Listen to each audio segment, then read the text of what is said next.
est 19h. Yorana, merci d'être fidèle à votre rendez-vous d'information.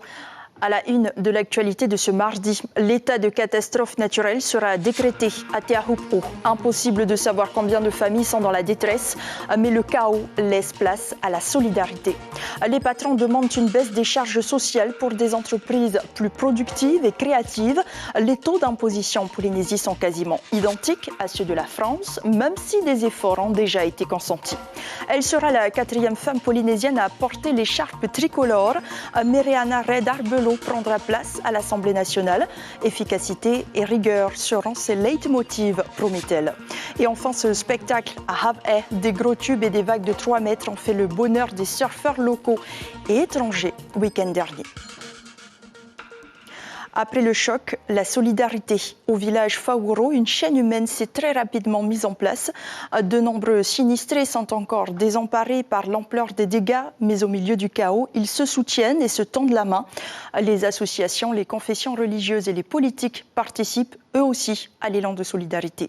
Le reportage au PK0 de Kaline Yenar et Patrick Sing Sing.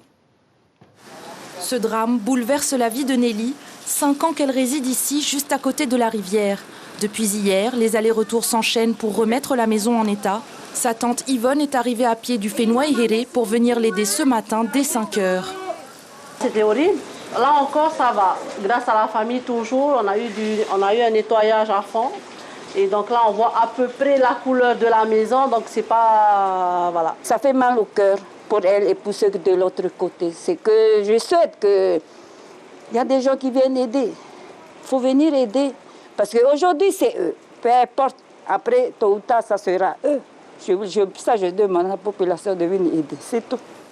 Un peu plus loin, même solidarité, les amis comme les enfants se mobilisent pour leurs aînés. Titaina et Romain sont voisins depuis plus de 60 ans et c'est la première fois qu'ils se retrouvent avec 15 cm de boue dans leur maison. Ils sont arrivés ce matin à 7 h. Vous venez un peu m'aider. Ton fils aussi, il y en a qui ont pris congé exprès? Oui, mon fils, oui. Et ma fille, ils ont tout ramassé ce qu'on peut ramasser pour laver, ce qu'on peut récupérer. Hein. Une de nos enfants qui est en train de préparer à manger pour les ouvriers.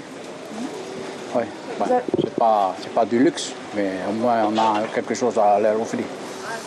À la mairie de Teahupo'o, les dons pour les sinistrés affluent depuis hier. Associations, confessions religieuses et particuliers viennent déposer vêtements et denrées alimentaires. Cartons de cuisses de poulet, des lentilles, des boîtes de conserve, du café, du sucre, enfin, le nécessaire quoi, pour un petit déjeuner ou un petit repas. Et tu viens d'où avec tous ces dons? Je viens de Papeete. Et là, je vais chez moi à Teahupo'o voir ce qu'il en est à la maison.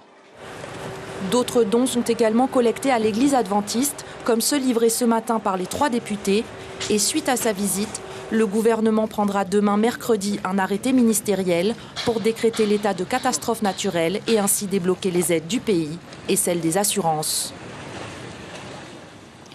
La vigilance et la prudence sont de rigueur dans l'archipel de la Société des Australes et au Tuamotu centre, ouest, sud, mais aussi au Gambier. Ces îles sont placées en vigilance jaune pour les orages et la houle. Le futur gouvernement a déjà annoncé son souhait de taxer davantage les hauts salaires via la CST. Les chefs d'entreprise préviennent, ils ne pourront pas assumer une hausse de la fiscalité. À l'inverse, ils souhaitent une baisse des charges pour continuer d'investir et de recruter. Car selon le président du MEDEF, les taux de prélèvement sur l'activité économique sont très importants. Ici, à près de 40% quand ils sont de 45% en France. On voit cela avec Natacha Silagi et Hubert Liao. Dans ce cabinet comptable, 40 employés qui gèrent 500 clients à l'année. L'entreprise verse 25% d'impôts sur les sociétés, c'était 40% il y a 10 ans. L'ancien gouvernement a revu le taux d'imposition à la baisse. Mais sur l'ensemble de la Polynésie, le taux de fiscalité directe est bien de 40% contre 45% dans l'Hexagone. Quasiment identique malgré un partage de compétences entre l'État et le pays en Polynésie. Ce que le gouvernement devrait faire, c'est analyser comment sont utilisées ces recettes. Donc, avant de taxer davantage. Avant de taxer davantage, voilà.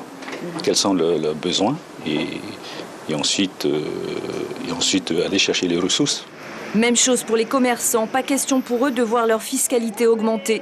Ils souhaitent pouvoir continuer à investir et à embaucher. Avec 5 à 10 employés en moyenne, ils seraient déjà à bout de souffle.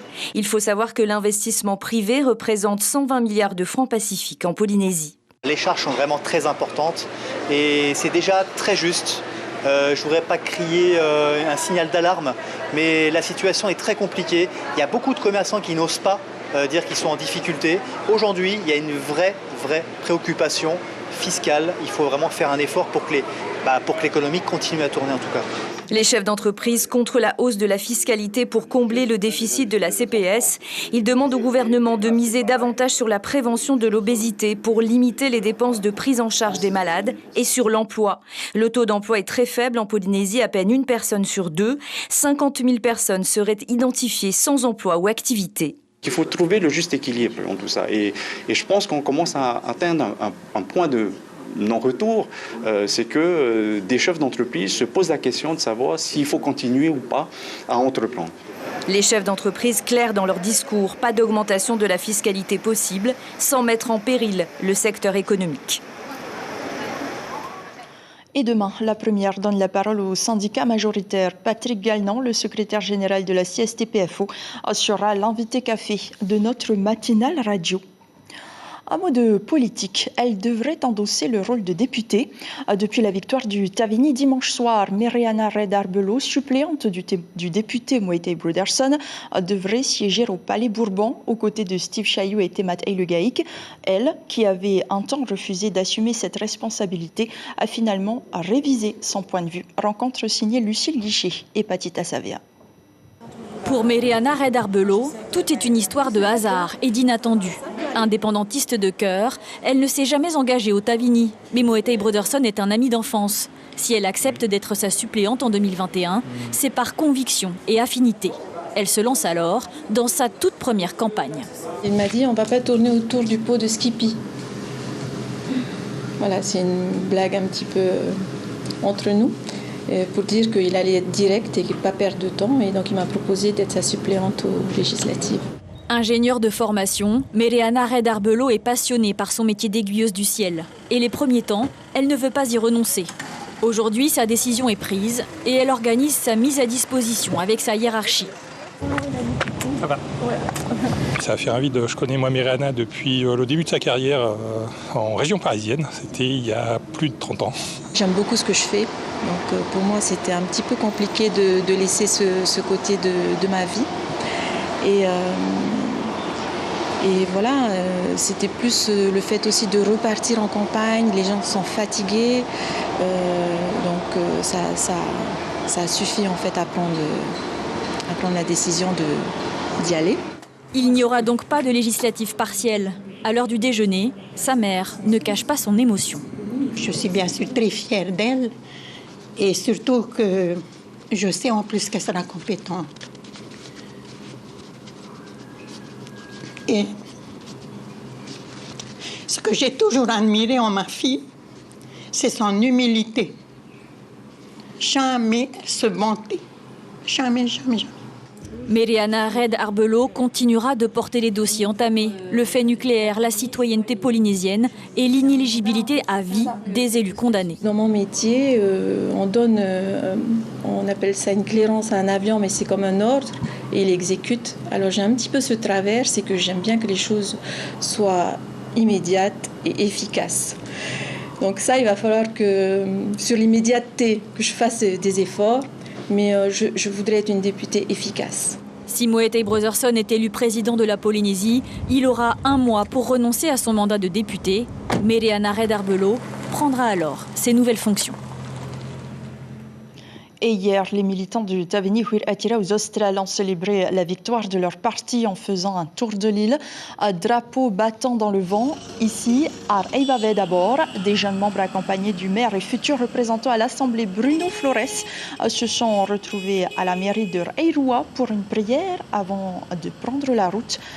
Et tour de l'île en musique du côté de Tupuai. To'ere et klaxons des voitures ont rythmé cette balade en voiture pour la trentaine de jeunes militants. À leur côté, la future élue des Australes, Lana Hawata Amin. On écoute ses réactions recueillies par nos correspondants.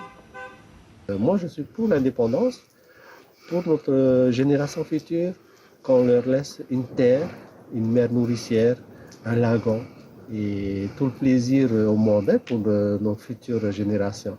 Donc pour moi, je ne vois aucun problème d'aller dans ce sens, mais c'est un terrain à préparer. Il faut préparer comme on fait chez nous à Révoil, une taraudière. Il faut nettoyer le terrain, il faut bien débrousser, préparer les tubercules de taro. J'étais fier de savoir en fait qu'on avait gagné et j'espère qu'on va tenir le coup après les 5 ans.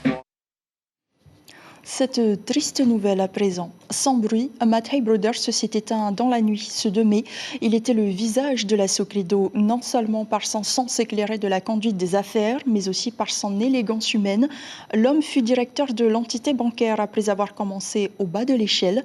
Le choc et l'émotion sont immenses parmi les salariés. Cet amoureux, fou de son pays, la Polynésie, avait passé 36 ans à la Socredo. Stéphane Ratino et Rowan Potoru. Le silence s'est imposé naturellement en eux et le souffle d'une bougie comme pour mieux entendre l'âme d'un visage ami.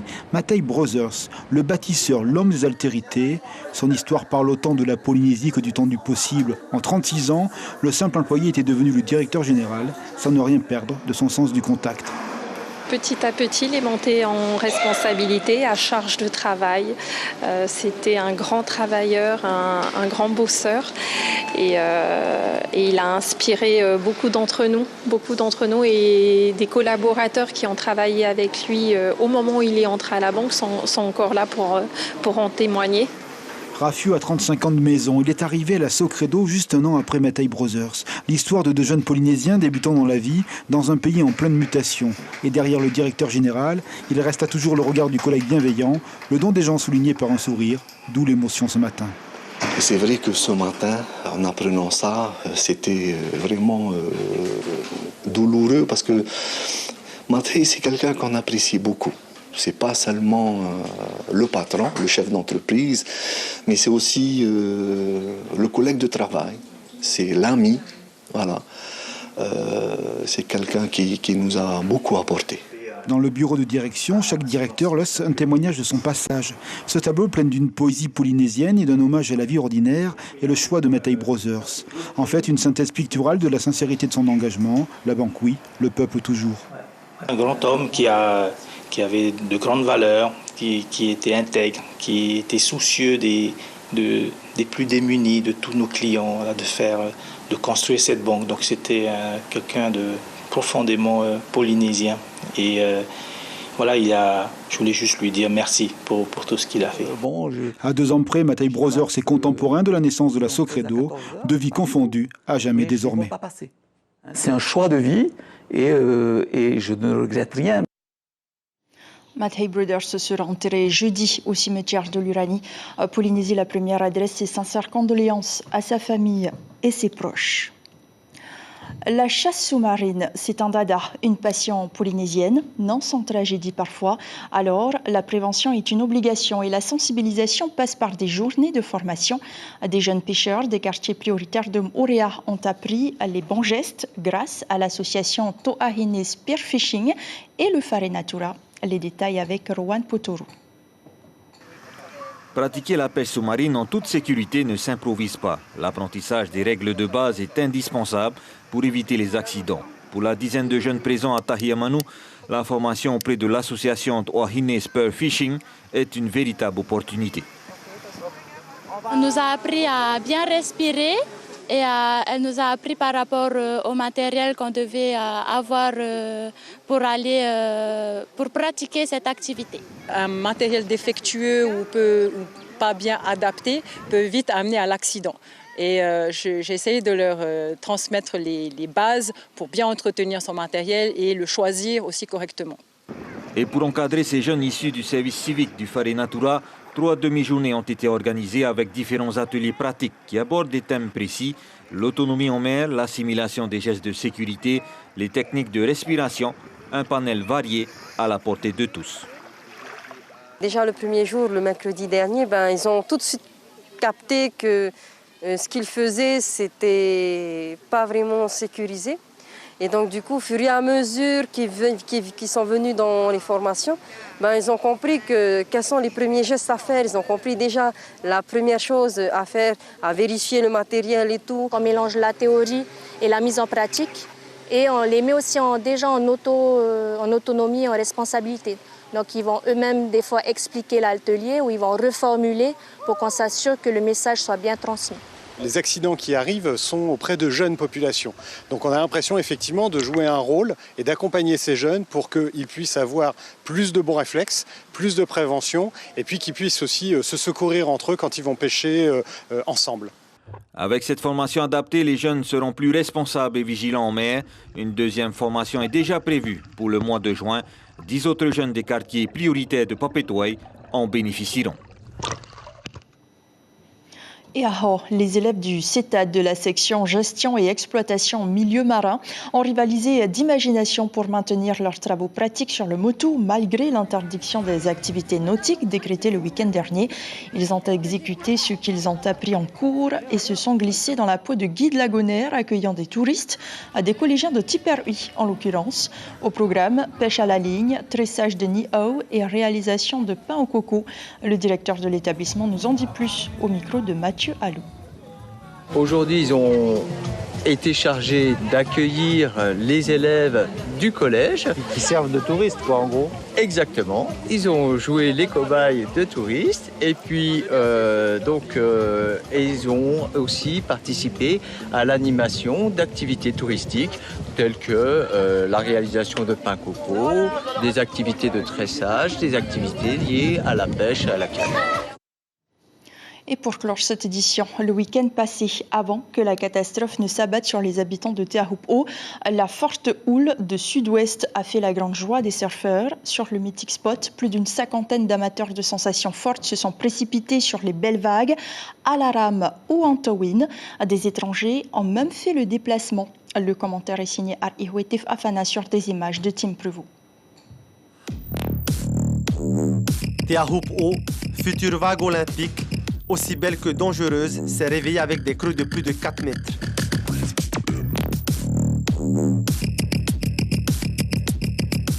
Certaines vagues nécessitent d'être tractées, mais les plus expérimentés, eux, la domptent à la rame.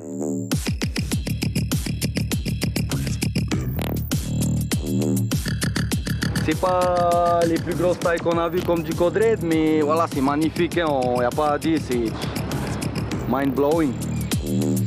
Une fois de plus, les locaux ont montré qu'ils sont les plus à l'aise dans des conditions extrêmes. Et justement, Kevin Bourez signe l'une des meilleures performances de la journée.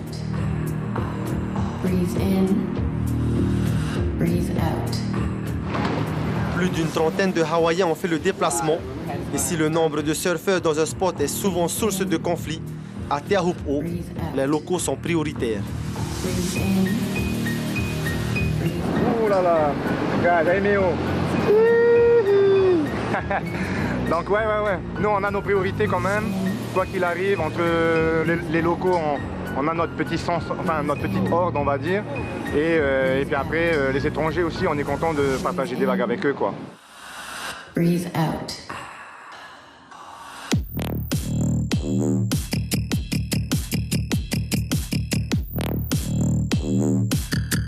La saison du Sud vient tout juste de débuter.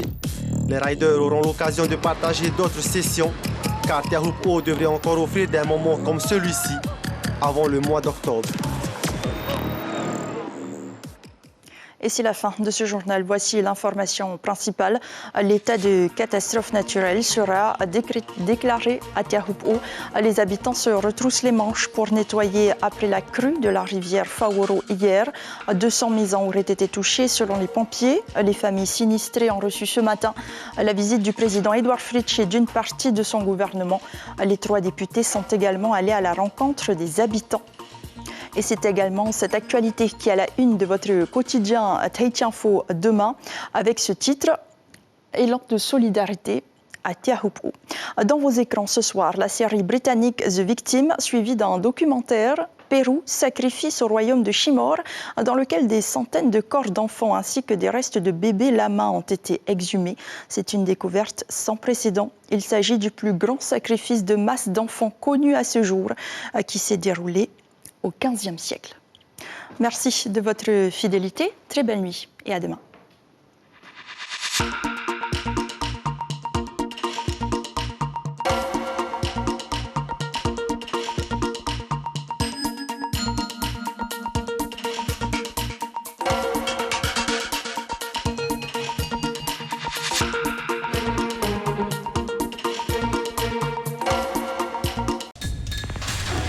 L'information en continu sur Polynésie la première, Internet et réseaux sociaux.